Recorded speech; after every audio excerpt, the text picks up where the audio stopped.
these huge events credible. The title of One Perfect Day comes from the song that our two lovers share, and it starts out as this simple melody on a piano, and through the events of the film, the opera that's playing out on itself, it becomes this heartfelt ballad that Elise sings when she's lost the love of her life.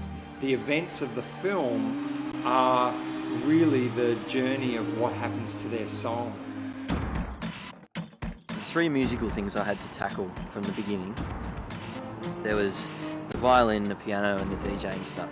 I set out at the start of the film to really focus on all of these three things and really practice really hard at each of them.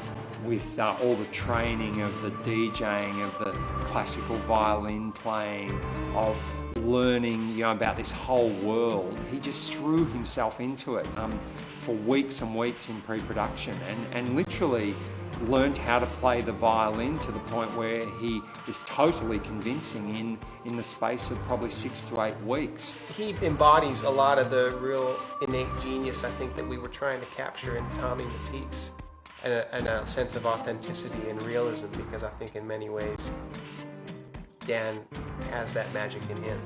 I was really keen to find something in this experience that I could use as a focus, and the violin was that thing. Not so much the violin itself, but my tutor, Nigel.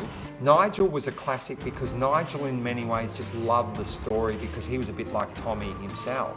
So you had these two really amazing artists in Dan and Nigel, and they just bonded as human beings and they became really great friends. The two of them were united with the violin.